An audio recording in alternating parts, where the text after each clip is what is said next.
Greetings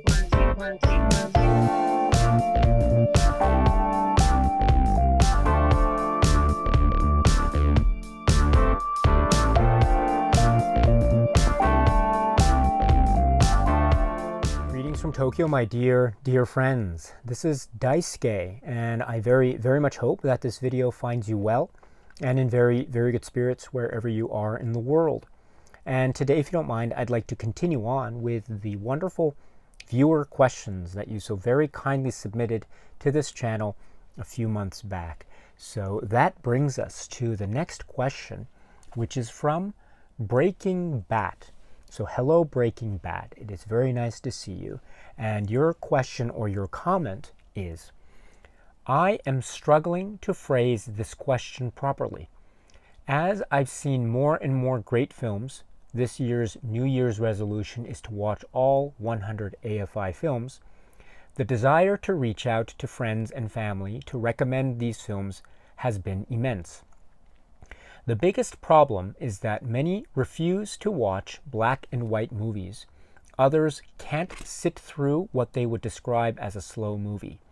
I guess my question is this: have you been able to change people's perspectives or willingness to try a film they normally would avoid?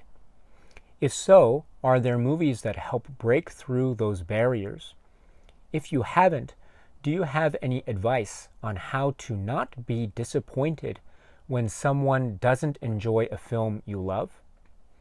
I would love to show the family films I love, but I can't imagine them getting through them if they can't get through films like Vertigo or Some Like It Hot.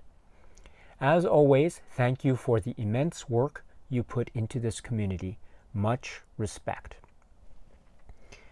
BreakingBat, thank you so much for the very kind words and also for the very thoughtful question and comment that you have given to this particular to this channel. So thank you so much for this. I'm very appreciative. This is a very interesting question, and thank you also for sharing with us a little bit about your own cinema journey.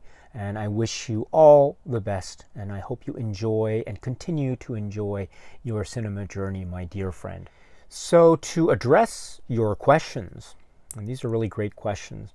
So for instance, let's see, have you been able to change people's perspectives or willingness to try a film they normally would avoid?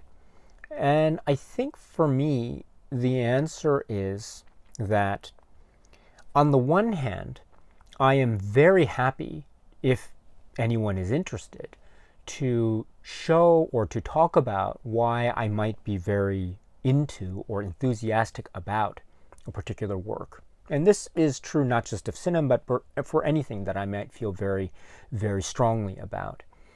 If anyone wants to hear what it is I might have to say about a particular thing or item or topic, then I'll be very happy to talk about it and express exactly why it is I feel a certain way.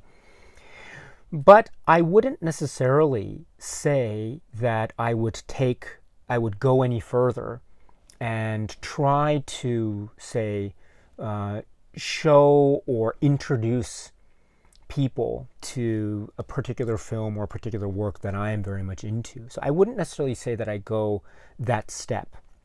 Maybe I should, I'm not sure, but I don't.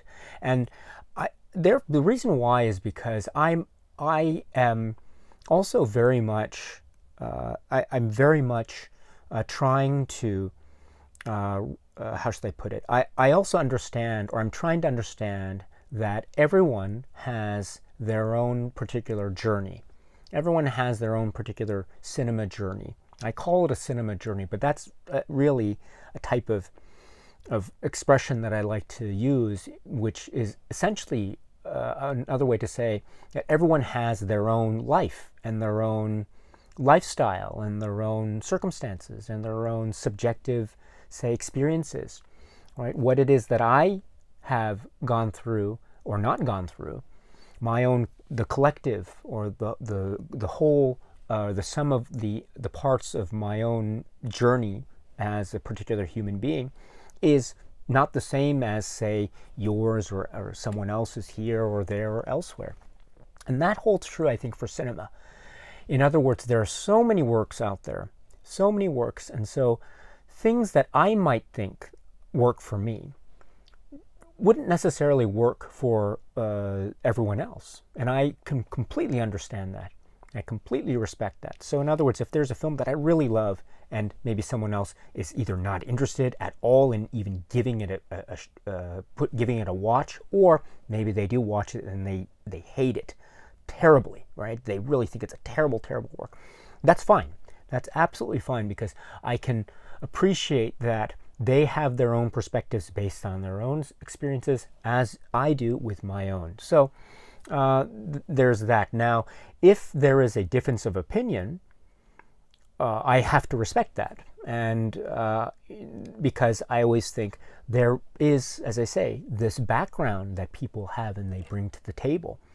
And maybe that will be the start of something new and wonderful, a great conversation, another means by which we can connect. Maybe, maybe not. Again, who knows? It really depends on the situation, and I get it. But ultimately, that's what I mean, which is everyone has their own background and set of experiences, and based on that, we meet each other like ships in the night, as it were. And based on that interaction, even if it's for a moment, we might have a shared experience, or we might have a different experience altogether given the same work. But that's okay. That is absolutely okay. So in that spirit, I wouldn't necessarily say that I go so far as to try to have my close circle, for instance, watch everything that I'm into. I might make a recommendation, or if it's my turn to choose the film for family night, for instance, family movie night, for instance, then I might choose something that I'll take into consideration the family, what might be appropriate for everyone, content, language, etc., and then I'll try to make a decision based on what it is I like as well. And then the result might be that they like it or they don't like it, or they think, well, I saw it, but now let's move on, or that sort of thing. So I think then what that means overall, and let me go back to your question, is I don't necessarily feel a sense of, say, disappointment if someone else watches the same film that I really like, but they have a totally different reaction. I have no problem with that, because I can understand, or at least I can appreciate that they have their own viewpoints that are very valid and very important as well, and I have to respect that. And also, I think the opposite is true as well. You know, I am always looking for things that I have no idea about, and I am not an expert in. And so I'm always looking, therefore, for advice and recommendations and suggestions from others. And so I have to also be very much conscious of what other people, say, like. And then that will give me the opportunity to watch what it is they like, and I can respond in the way that I feel I can, based on my own subjective experience and background and set of collective, the sum total of all the parts of my life, as it were. And then I might like it, maybe I might like it to the same degree as this person, or maybe not so much, or maybe not at all. But that is the type of back and forth, give and take, the comings and goings, if you will, of human interaction and exchange of information and exchange of ideas and communication. So that's where I would maybe put myself if I were to try to position where it is I feel I'm most comfortable when I'm trying to answer the series or your set of questions, which I think are really great. And so if I scroll down to maybe one of your latter questions, which is, if, let's see, do you have any advice on how to not be disappointed when someone doesn't enjoy a film you love? And I would say, don't fret, don't worry about it, my friend, because another way to look at it too is, one way to look at it, which is what I've tried to say before, which is it might also be a means by which one can have a better understanding of where the other person is coming from based on that person's, say, background and history and set of experiences. And that will give one an opportunity to get to know this person more. So that's one, I think, advantage or possibility or positive possibility in that particular scenario that you suggest. Also, I think it really is a great way to reassess or to reevaluate how you feel about the particular work. Here, let me explain in a different way. Let's say you have a film that you really, really love. Really, really love. And you say to people, oh, I really, really love this. And you show it to someone, they're willing to watch it, and they do watch it, and they hate it. That, I understand, that can be a really tough thing to hear.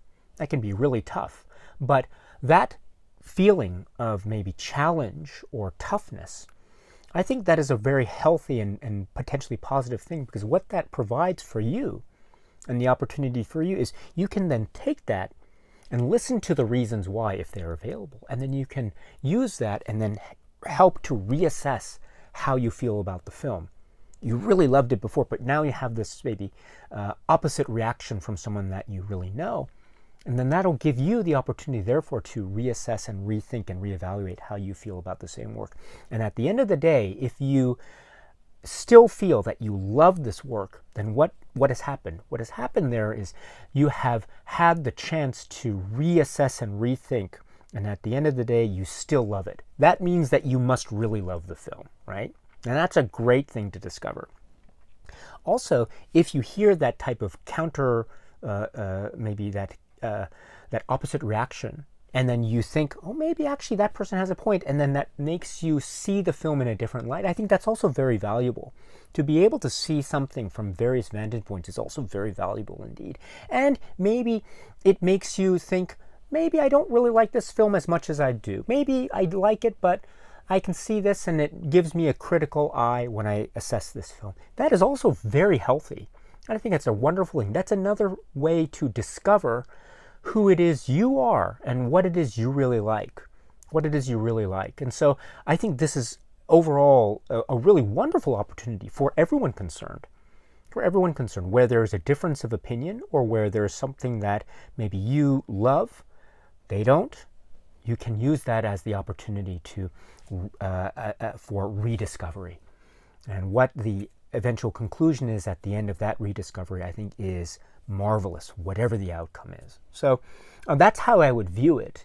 I know it's maybe sometimes maybe easier said than done. I get that, right? And so and I understand films we are very passionate about these works, and so and I feel that way too. And so whenever there's an opinion that I encounter where it's, oh, why do you like this film or something, I think it's terrible.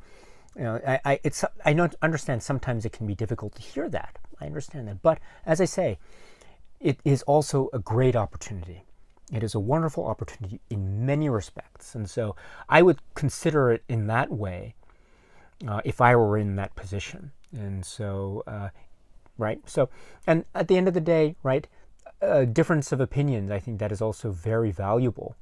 We are not all the same. And film is so vast.